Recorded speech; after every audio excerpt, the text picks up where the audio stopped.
Hello students, welcome back to my YouTube channel.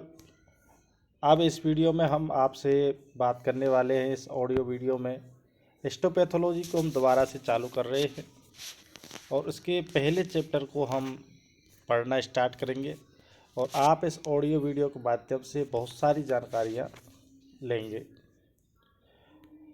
तो देखिए, सबसे पहले आप एक चीज़ को जानिए कि हिस्टोपैथोलॉजी होती क्या है।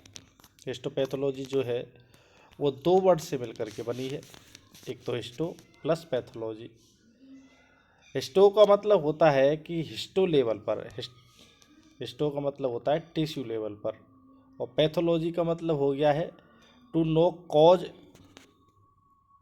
तो टिश्यू के लेवल पर जाकर के हम जब बात करते हैं कि जो डिजीज़ का मेन कॉज क्या है, तो वो है आपकी हिस्टोपैथोलॉजी। इसी में सर्जिकल पैथोलॉजी जो है उसके बाद में जो लेबोरेटरी में पैथोलॉजी आती है वो है यहाँ पर आपको पढ़ाई जाएगी। सर्जिकल पैथोलॉजी जो है उसी में आपको ये देखने को मिलता है कि उसमें ग्रॉस किया जाता है और फिर उसके बाद में आपको माइक्रोस्कोपिक एग्जामिनेशन किया जाता है किसी भी स्पेसिमेन का, और फिर बायोप्सीज निकलती हैं तो उनको मतलब स्टेन करने का तरीका होता है, प्रोसेसिंग वगैरह, और उसके बाद में अंडर माइक्रोस्कोप देखा जाता है। तो हिस्टोपैथोलॉजी को हम अगर बेसिकली कहते हैं तो सर्जिकल पैथोलॉजी का पार्ट कह सकते हैं, या फिर हम उसको अलग से भी डिवाइड कर सकते हैं, क्योंकि इसमें सर्जिकल भी वर्क होता है और रिलेटेड जो पैथोलॉजी का जो वर्क है, टिश्यू लेवल का वर्क है, वो भी होता है। तो यहाँ पर कोई बुक्स में या किसी बुक्स में आपको देखने को मिल सकता है कि हिस्टोपैथोलॉजी जो है उसको सर्जिकल पैथोलॉजी के नाम से भी आपको दिया जा सकता है। ठीक है, अब हम बात करते हैं आपसे कि आगे आपको क्या क्या पढ़ने को मिलेगा। तो इसमें कुछ स्टेप्स होते हैं जो कि इसकी प्रोसेस में आपको देखने को मिलेंगी हिस्टोपैथोलॉजी की में। पहले तो आपको receipt of specimen from OT, operation theatre से टिश्यू निकाला जाएगा और उसकी जो है रिसीप्ट आपके सामने आएगी कि उस पर क्या उस पेशेंट का नाम है, कहाँ से इस टिश्यू को निकाला गया है, किस डॉक्टर के द्वारा निकाला गया है, कब निकाला गया है, कौन सी डेट पर निकाला गया है, क्या समस्या की वजह से निकाला गया है। फिर अब उस टिश्यू को ले जाया जाएगा ग्रोसिंग के लिए, यानी कि उसका भी अब टिश्यू का भी छोटा पार्ट किया जाएगा जिससे कि माइक्रोस्कोपिक वर्क तक पहुंचने में आसानी रहे।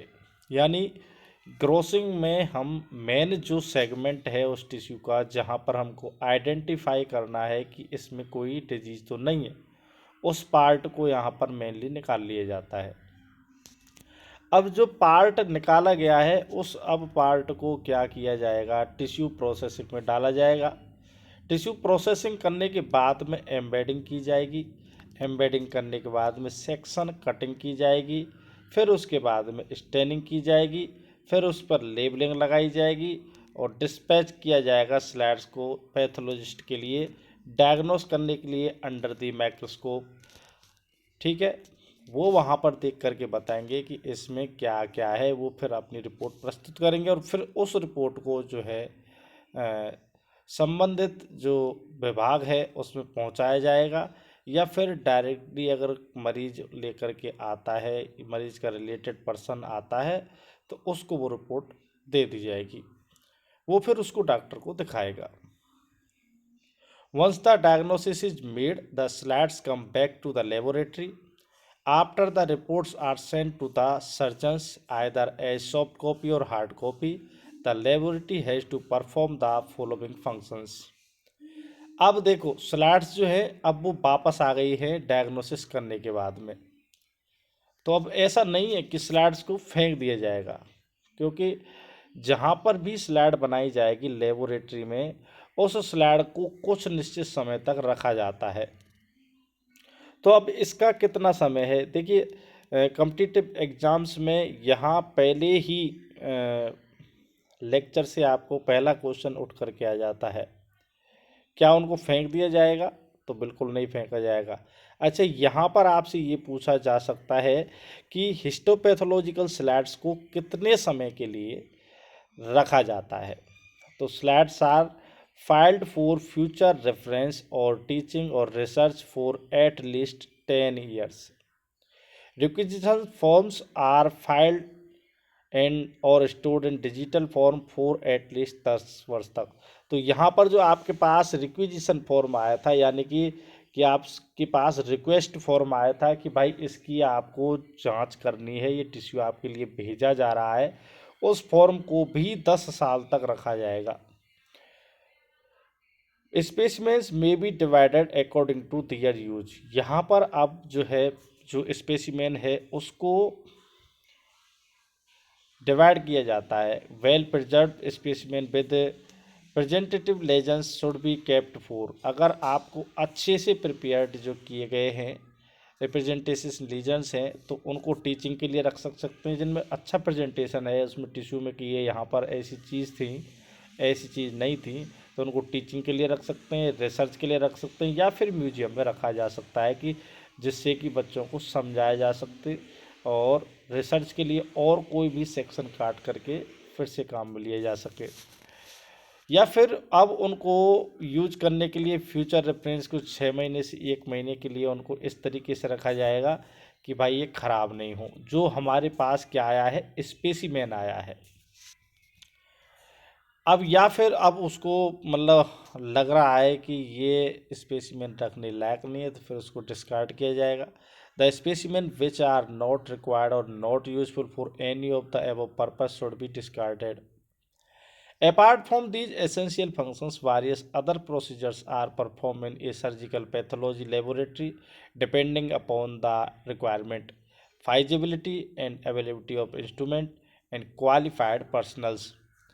तो अब इनको क्रायो सेक्शंस किया जा सकता है, या फिर हिस्टोकेमिकल स्टेन्स के द्वारा, या इम्यूनोहिस्टोकेमिस्ट्री में, इलेक्ट्रॉन माइक्रोस्कोपी में, या advance technique like in situ hybridisation, immunofluorescence. तो इसके अलावा भी अब जो ये हमारे पास स्पेसिमेन है इनको क्रायो सेक्शंस के लिए ले जाया जा सकता है, हिस्टोपैथोकेमिकल स्टेन के लिए ले जा सकता है, इम्यूनोहिस्टोकेमिस्ट्री के लिए, या इलेक्ट्रॉन माइक्रोस्कोपी, या फिर इन सीटू हाइब्रिडाइजेशन इम्यूनोफ्लोरेसेंस के लिए भी लिया जा सकता है। तो ये चीज़ें हैं, इनको अब स्पेसिमेन को यहाँ पर लिया जा सकता है। तो दोस्तों, आपको मुझे लगता है कि बहुत सारी जानकारियाँ समझ में आ रही होंगी कि हम यहाँ पर क्या बेसिकली पढ़ने वाले हैं और क्या हम पढ़ रहे हैं। तो ये आपको सारी जानकारी समझ में आ रही है।